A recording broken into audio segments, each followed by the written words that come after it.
So as far as why we did flowers, we really sat down and thought, how can we capitalize on this and use it to generate some revenue? Because part of it is, having a homestead is expensive, to get started. Building shelters for the animals. We were looking at ways to pay for it. To try to pay for the farm. Right. It wasn't really let's use this to make a living initially. And then it kind of turned into that. The first year we opened was 2020. So when the shutdown started to happen in March of 2020, we were just gearing up for our first season that we planned the year before. And we thought, oh no, this is going to be awful. We are going to have wasted all of this time and energy and effort, and nobody's going to be able to come. Didn't do any succession planting that year. Yeah. Because we were like, I'm not starting more seeds. Like, what if no one shows up? Because we weren't going to open until the end of June, and we would have had to have been planting every 2 or 3 weeks all through that. But what happened since all the shutdowns happened? Farms were listed as essential, and outdoor activities were deemed safe. We ended up getting a lot of people coming out because people were stuck in their houses in town. They had nowhere to go. They had nothing to do. They can't go to the mall. They can't go to the movies. They can't. And flowers make people happy. Can't go to the swimming pool. So they came out here and picked flowers. You can socially distance. So we had an awesome year our first year, and 2021 was comparable. So, but we could only open 2 days a week because we didn't have enough flowers. Yeah, we didn't have enough flowers. We had to open Tuesdays and Saturdays, and that was it. For 2020. So it was a huge success, very popular. The local community supported it. And now you've been doing that for 2 years. Yeah, this is the third year. But the no-till thing came from the fact that tilling is nearly impossible here. It's just like we have a tractor, we have a big tiller. It doesn't touch the soil. It's rock, and we basically follow the tiller, picking up rocks, and it's not worth it. And it doesn't actually help anything. I mean, it's just.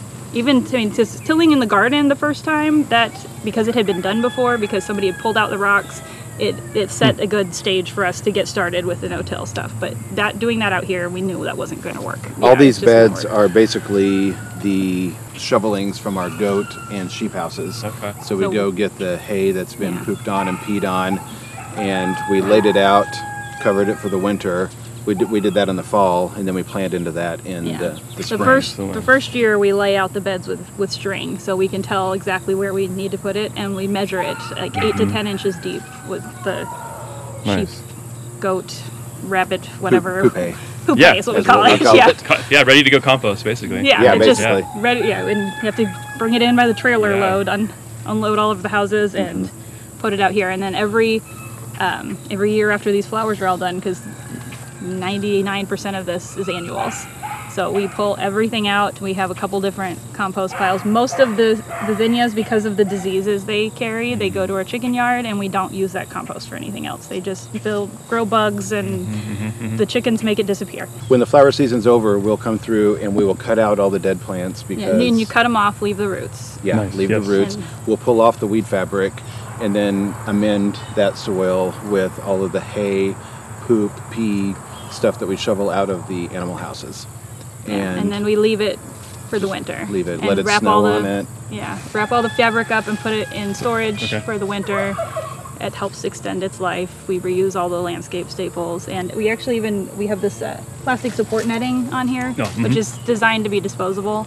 But since we have to get it off of the plants in order to compost the plants, I roll it all up and use it again. Roll it up on the stakes. Our biggest things that we try to do, and we almost make a fun game out of it, is we try to reuse everything. We try to use things that were already on the farm. Since this was an old 140-year-old homestead, the barn had a whole lot of old scrap lumber.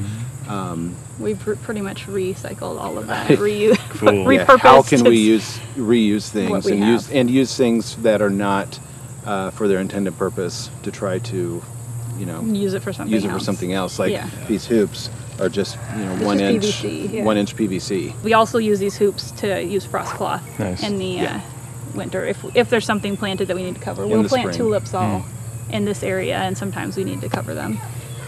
Yeah, we'll have 5,000 tulips in this area in the spring.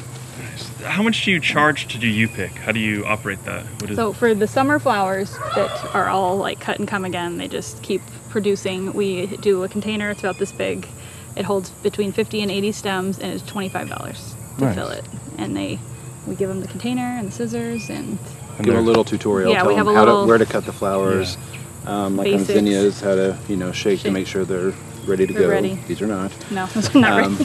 And just set them loose. And the only thing we've been limiting this summer is sunflowers. The single stem sunflowers that just make one flower and they're done. It depends on how many we have and how busy we are. We just try to make sure everybody gets some. Mm-hmm. Two to five per purchase. Mm-hmm. Sunflowers are really popular. So talking earlier, this is the flower business is what percentage would you say of your homestead income is this? Yeah, I'd say close to half. Okay, yeah, close to half is in that. Cool. Close. And then the other half, the other big portion of your homestead income is coming from farm tours and teaching people about animals and all of that. So I'd love to go over there and tell us more about that, because I haven't seen that too often where people are doing that. The other little percentage we have that's regular yearly farming income is garden starts. Nice. So since we have the high tunnels and we're starting all the seeds for these flowers, and we also start all the seeds from our garden, we do vegetable garden CSAs. As a pre-order, so they order all their plants and then we grow them. And it works out really well because they're pre-sold. We get the income in February and then they pick up their plants in May. Yeah, if you're doing market gardening, if you're doing any kind of income off of your farm, it's generally hard to come up with income in the winter months. So being able to sell those and collect all that money in January and February, and then you deliver in May. And you're already doing the work for yourself anyway. Smart, I like water that. everything at the same time. Yeah, if you're you're going to be growing 50 tomato plants for yourself, why not grow 500 and sell to? It turns out it's not that much your harder. friends. Right. Yeah, because it's just efficiency, because you're already doing all these tasks, so why not? Until you're picking aphids off of every single seedling. Then it's a little bit harder. But gotta love farming. Employ some ladybugs, and we got over it. But yeah, ladybugs and praying mantises are employee of the month. How are you pre-selling? What are you using? We have a Google software form, or just a Google form and it has and I also have a website that lists all the varieties of seeds that I have. So I don't offer things that I don't already grow or have or know that I can do pretty much. So they have the list. They can go to the list and they can pick.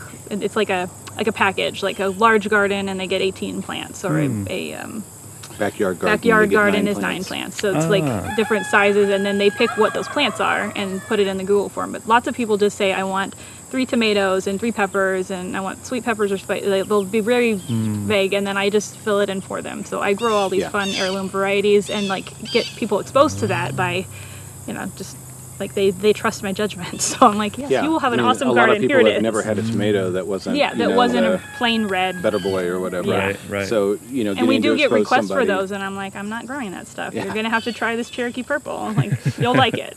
You'll never go back. Then nobody's complained. So yeah, and then it's fun introducing your customers to the new things and blowing their mind about how different it tastes. Yeah, and I get texts from them with pictures like, this is awesome. And because around here at least, your best option to buy that stuff, or most people's option, is they're going to the big box store and buying it from the nursery center, which is coming from a factory somewhere.